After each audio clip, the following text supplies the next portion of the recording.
Kitchen right now. Patrick, what are we cooking today?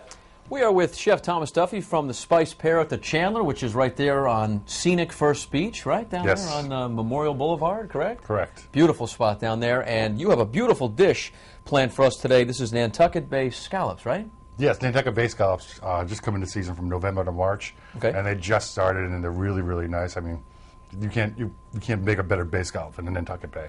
And they're smaller. Why are they different, Nantucket scallop? It's just where they grow. Where they grow, okay, nothing to do with the size. So we'll see them in two. Right now you're going to see them right about there. They are sneaking into the screen. Yep. So what goes into this dish with the cauliflower duet? Well, we have two different kinds of cauliflower here. We have a cauliflower base, like a sauce for it, and then we also have, which is a puree of cauliflower, pancetta, shallots, and a little bit of cream and vegetable stock. Then your duet is made up of purple and gold cauliflower, and a couple different kinds of wild mushrooms, and some fresh herbs. Nice. Pretty straightforward. Pretty straightforward. Always love the seafood at the Spiced Pear down at the Chanler. You can find the recipe and ingredients online, as always, at foxprovidence.com. Much more from the kitchen in a bit. But for now, back to you. Back to the kitchen. Lily, what's going on in there? We're talking, Courtney, about the wonderful world of cauliflower back here. And you know what's neat is, you know, when I think of cauliflower, I just think of like a steamed mush of a vegetable, maybe with a little salt on it, and that's how it has to go down. But actually, some people make mashed potatoes out of cauliflower. You've made a sauce out of it. Tell me about this. Basically the same thing as what they do with making the mashed potatoes with it. I just add a little bit of extra vegetable stock and a little heavy cream to make it a little bit more velvety, smoother. Yep. Very nice. Now, did you start with the, is this bacon or pancetta? This is pancetta. Okay. You just sit here and this is actually the trimmings from the lardones that we did. You just render it down a little bit, get the nice flavors, the grease out of there. Some shallots there? One small shallot. Okay. I'm going to cook that down until it's translucent. You don't want to get any real color on them because you want it to be nice and white. Gotcha, okay, because otherwise you get little brown flecks in your... and then it just won't look right.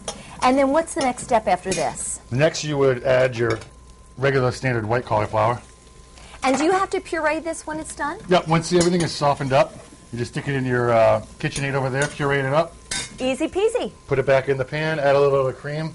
I use potato to thicken it. Some people use flour and butter to thicken it. I just find it easier, and I use it so much it adds a better texture to it. I love that. Well, I tell you what, we're going to continue cooking here in the kitchen. If you'd like this recipe that you can use pretty much on anything, you can head over to foxprovidence.com for that. Back over to you. All right, Spiced Pear at the Chanler. Beautiful spot there, right there on First Beach on Memorial Boulevard.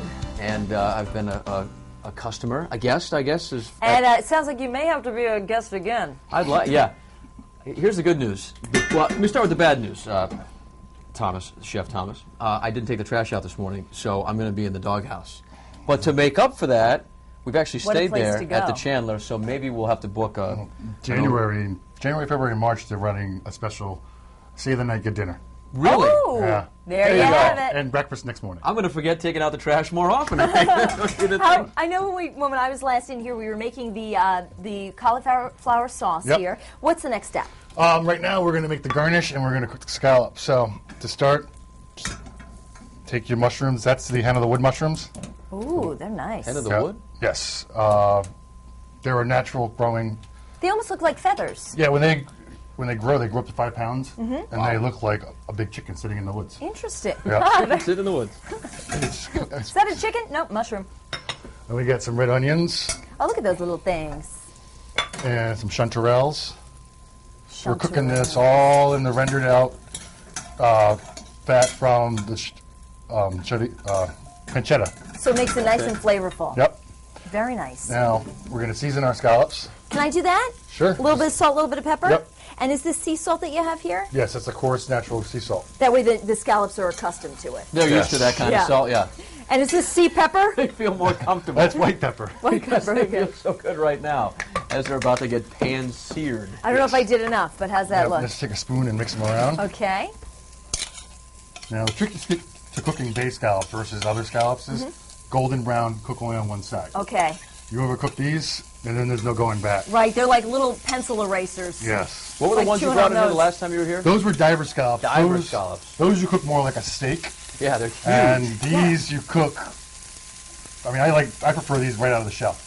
Not even a little lime, a little salt, a little pepper. Ooh, I like that. We're going to let those go until they turn golden brown on one side. Going to add your cauliflower. Now, what I thought was interesting, this purple cauliflower, is that an effect? Is it dyed, or does it grow It's that way? hydroponically grown. You can look in the center, you can see the white part from the Yeah. regular cauliflower. Gotcha, okay. The gold, the yellow is a naturally occurring one. Interesting. And you want to add a little veg stock here. Just a couple tablespoons. Yeah. A little thyme.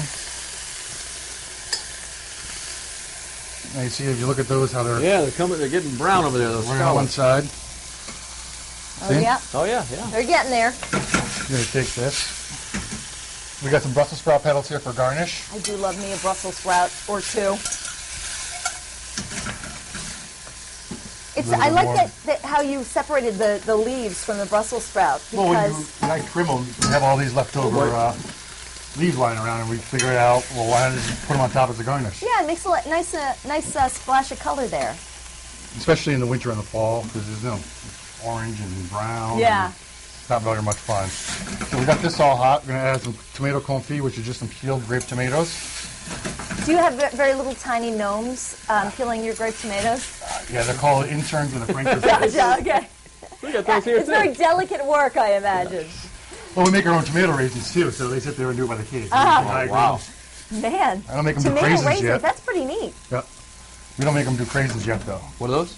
Dehydrated cranberries. That sounds like a process. Oh man. I'm nice. You see how these are that nice color and golden that you're talking brown? about, yeah. Yeah. They If you are go much dancing further in than there. this, you're going to overcook them. So we're going to season with a little chives, Okay. a little bit more thyme. Mix this up. Get them out of the hot pan so they don't overcook. And the paper to soak up a little bit of the A little bit of the oil? oil and butter. It's just for a plating process. And to plate, you want to grab me the square plate over there? And look at the colors in this. This is just gorgeous. It's like a party in there. Well, it's one of those things. It's autumn. I mean, Yeah. I get you get the winter blues and the fall blues. Yeah, true. What's this? This'll This fight is our that. cauliflower puree. I was saying you could put that over like fish or chicken or steak or really anything.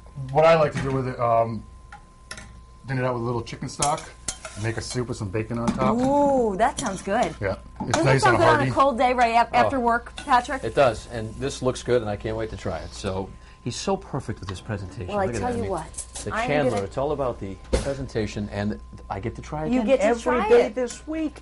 I've been able to test the dish. My lucky You know what? week. I'm going to just Move that off the fire. Move that Yeah. mapine off the fire there. I'm not used to working on open flames. Yeah.